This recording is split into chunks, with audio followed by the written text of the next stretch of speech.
Suresh, good morning. बताइए क्या choose किया आपने? Morning Anuj ji, morning Ashish, you have to excuse. तो कहीं ना कहीं I think capital goods as a space, जो डोमेस्टिक केपेक्स ओरिएंटेड टीम्स है, हमें लगता है I think they should continue doing well. और क्योंकि ब्रॉडर मार्केट्स में बहुत ज्यादा परफॉर्मेंस दिख नहीं रही है, इनफैक्ट ज्यादा पिटाई लग रही है, I think I continue with my earlier call. Action construction equipment, जो तिमाही नतीजे आए थे काफी शानदार थे। हमें लगता है जो मैनेजमेंट कमेंट्री थी स्पेसिफिकली टॉप लाइन ग्रोथ को लेके, जो 25% ये मेंटेन कर रहे हैं, और specifically construction equipment, obviously monsoon season में थोड़ी एक स्लो डाउन जरूर देखने मिलती है, बट एक स्ट्रॉन्ग रिवाइवल ये देख रहे हैं Q3 Q4 ऑनवर्ड्स। और कंस्ट्रक्शन इक्विपमेंट 11% कंट्रीब्यूट करता है, material handling 9%, agricultural equipment 12%, and majority comes from cranes at 65%। Market leadership है इनकी मोबाइल और टावर क्रेन्स में। और जिस हिसाब से कैपिटल एक्सपेंडिचर के प्रोजेक्ट्स सरकार अनाउंस कर रही है, जो प्रोजेक्ट्स इनके हाथ में है, और जो हम एक्सपेक्टेशन मान के चल रहे हैं terms of translation of revenues, पिछले वित्त वर्ष में 1650 करोड़ की टॉप लाइन की थी इन्होंने, they are already at 1100 odd crores. EBITDA margin performance है पिछले 3 वर्षों का 9 और 10% के बीच में था, they are already clocking around 11.5%। I think operation efficiencies built in हो रही है रिपोर्टेड नंबर्स में, डेट बिल्कुल नहीं है बैलेंस शीट के ऊपर, और इसलिए आई थिंक जो रिटर्न ऑन इक्विटी है, I think that should expand at 17.5%। तो आई थिंक जो ओनिल के पैरामीटर्स हैं, ये काफी पैरामीटर्स मैच करती है। ईपीएस आरएस रेटिंग बहुत स्ट्रांग है, और हमें लगता है आई थिंक एस एक अच्छा विकल्प हो सकता है specifically in markets like these. थोड़ी आई थिंक गिरावट जरूर आ सकती है, बट हमें लगता है with stop loss of 299 medium term investors ये स्टॉक को जरूर देख सकते लेते हैं HUL पर। मयूरेश, क्या अप्रोच होगी यहाँ पर 2500 के भाव पर HUL?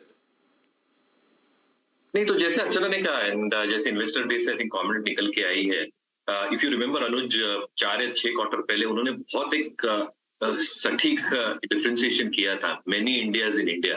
यानी इन्होंने इंडिया को आई थिंक 2-3 हिस्सों में बांटा था, urban India, semi urban India और रूरल इंडिया, और हर एक रीजन के लिए इनकी मार्केटिंग स्ट्रेटेजी अलग थी। जो प्रोडक्ट पुश करना है हर एक रीजन में वो अलग था, और इसकी वजह से अगर आप देखें कि आई थिंक जो एक लॉन्गर टर्म इनकी स्ट्रेटेजी है, when the market goes through phases of pullback, recession, slowdown, कहीं ना कहीं I think this strategy works better than most of its peers. वो क्या रहा है, आई थिंक जो अर्बन डिमांड है, I think that has held up pretty well, और इसलिए जो प्रीमियम प्रोडक्ट्स हैं that have shown reasonable amount of volume stability. कहीं ना कहीं आई थिंक जो रूरल में दिक्कतें हम देख रहे हैं सारी एफएमसीजी कंपनी के कमेंट्रीज से, थोड़ी स्लो डाउन इनको दिख रही है, इनपुट कॉस्ट इन्फ्लेशन का इनको मार झेलना पड़ा था।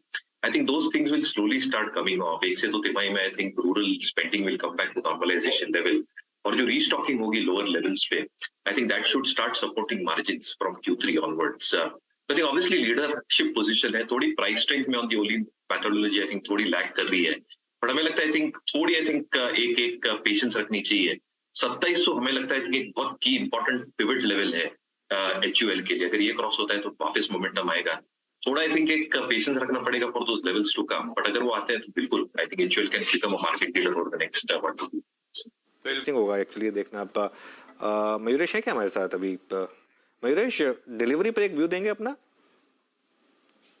नहीं, आई थिंक एक तो सप्लाई के प्रॉब्लम्स है अनुज जी स्टॉक में, दूसरा I think numbers have not been encouraging. हाँ, पुल बैक जरूर देखने मिल गया है आज के सत्र में, बट हमें लगता है आई थिंक जो इंफ्रास्ट्रक्चर रिलेटेड लॉजिस्टिक स्टॉक्स है, आई थिंक उन्हीं पे हमारा थोड़ा फोकस है this point of time. We have discussed an idea like Aegis logistics, जो सरकार की मुहिम चल रही है और जो इंफ्रास्ट्रक्चर पे एक्सपेंडिचर होगा, शायद एजिस लॉजिस्टिक ऑल कार्गो जैसे चल सकते हैं। डिलीवरी आज मोमेंटम में जरूर है, बट हमें लगता है आई थिंक दूसरे जो लॉजिस्टिक प्लेयर्स हैं ये ज्यादा अच्छा परफॉर्म कर सकते हैं और लॉन्गर पीरियड। एक इसके लिए भारतीय एयरटेल में आप इस समय खरीदारी देख रहे हैं।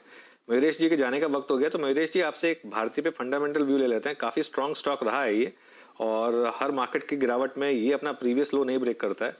यहाँ पर क्या व्यू होगा आपका? आई थिंक मोमेंटम बिल्कुल बरकरार रहेगा। इनफैक्ट अनुज जी, अगर आप देखें जो इनका ग्रॉस मार्जिन एक्सपेंशन है, पिछले आप 8 से 12 तिमाही ले लीजिए, if you probably look at the last 8 to 10 quarters, gross margin expansion has been the highest. आज उसका ग्रॉस मार्जिन 62% के आसपास है। ये क्लियरली रिफ्लेक्ट कर रहा है जो आरपू इंक्रीजेस हम देख रहे हैं, और जो आगे भी आते रहेंगे आरपू इंक्रीजेस। जो वायरलेस मार्केट में एक इनकी होल्ड बनी हुई है, जो की सर्कल्स में मार्केट शेयर गेन कर रहे हैं, जो स्पेक्ट्रम पे आउट्स है और जो कैश फ्लोज है because of increased ARPUs, I think वो बरकरार रहेंगे। जो ब्रॉडबैंड प्लान्स है वहां पे कोई हम दिक्कत प्राइसिंग के हिसाब से देख नहीं रहे और African operations probably holding out, which means कि जो स्टेबिलिटी है in terms of margins and cash flows ये बरकरार रहेंगे. Even in the slowdown I think telecom is one space जहां पे डेटा कंजम्पशन बरकरार रहेगा at the prices at which we are at this point of time. तो बिल्कुल I think all these factors should act as tailwinds और momentum बिल्कुल बरकरार रहेगा भारतीय एयरटेल.